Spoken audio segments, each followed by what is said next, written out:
RetroMania Wrestling, released in 2021 for Nintendo Switch and other platforms courtesy of Retrosoft Studios, is an arcade-style wrestling game built as a spiritual successor or official sequel to the Technos-developed arcade classic WWF WrestleFest. Basically, some blessings were granted, some rights were attained, and eventually a proper successor was born.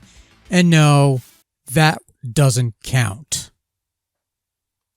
RetroMania Wrestling gives you a roster of 16 playable wrestlers, a combination of vintage wrestling veterans along with some of the more notable stars of what the cool kids call the indie scene. So you've got the Road Warriors, Tommy Dreamer, Nikita Koloff, Austin Idol, Johnny What's-His-Face, Colt Cabana, Nick Aldis, among others. With 16 wrestlers, that's 4 more than what you got in WrestleFest in 1991. So it's a comparatively bigger roster and... Okay, I understand licensing is an issue when it comes to the wrestlers you can include in here, and apparently there are plans for DLC to make other wrestlers available down the road if things go well, whatever that entails. No matter how you slice it, however, 16 wrestlers at first is slim pickings. The game offers multiple modes of play. Aside from the usual one-and-done versus mode against a computer or other human opponents, you also have the story mode, where you guide the man of a billion last names, Johnny Mundo Impact Morrison Retro What's-His-Face, on a journey of redemption while basically going through the ropes on how the gameplay works. There are some cutscenes to move the story forward, with some decision points that determines whether Johnny What's-His-Face will be a white meat babyface, a dastardly heel, or somewhere in between. Not a bad little thing to have, but it's quickly over and done with before you know it.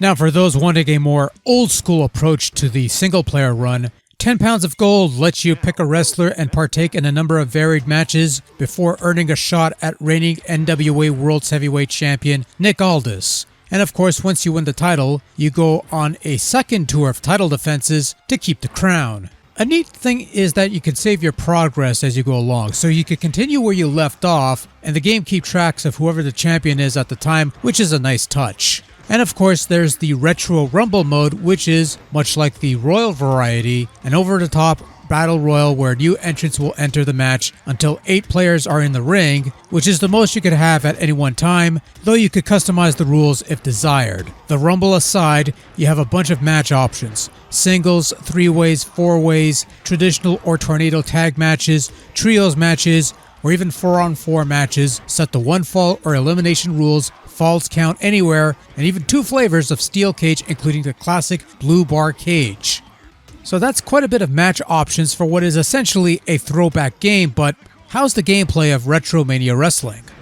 Well, it's decidedly old school, as it should be when you're making an official sequel, or whatever the jargon is, to WrestleFest. You've got a timing-based grapple system that sometimes involves some button mashing to win tests of strength to win a grapple, and it works fine for the most part. There's a feature where your wrestler will light up, giving you cues as to when to execute your attack. Helpful for newbies, but more experienced players can turn this feature off if desired. In addition to the health meter, you also have a momentum meter, which is something you need to pay attention to because the more momentum you have, the more success you'll have in pulling off stronger moves. Therefore, there needs to be a bit of logic in your strategy. You start things off with your weak blows before eventually hitting your big moves, and once your meter is full, you can eventually pull off your signature moves. And building momentum is as easy as landing blows and showing off to the audience at times. So I found RetroMania to be very easy to get into. It's supposed to be inspired by WrestleFest, and there's plenty of that to go around, but,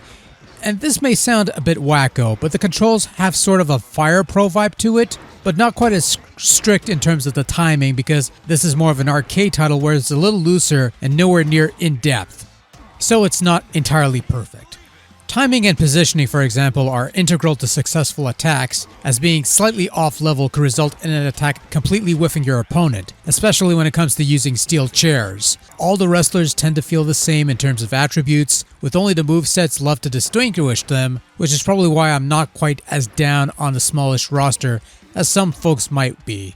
And while I personally don't care for online multiplayer, its omission from the package might hamper things a bit for some folks. Still, what's in RetroMania Wrestling works well enough, and for what it's worth, I did have a fun time with this.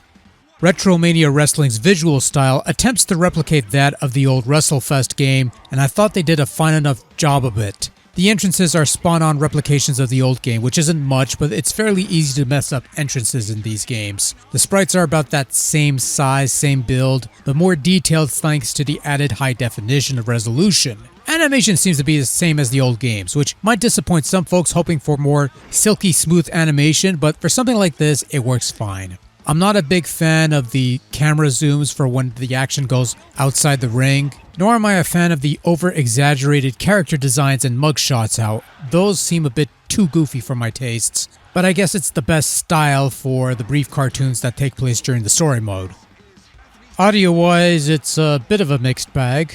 There's some vocal bits here and there, including some ring announcing and a few bits of commentary here and there, which you can actually control the frequency of the commentary, which is nice. Sound effects are pretty crisp and clear. The music is, well, it's not the WrestleFest soundtrack, which had some really sick tunes, but the selection on here is, okay.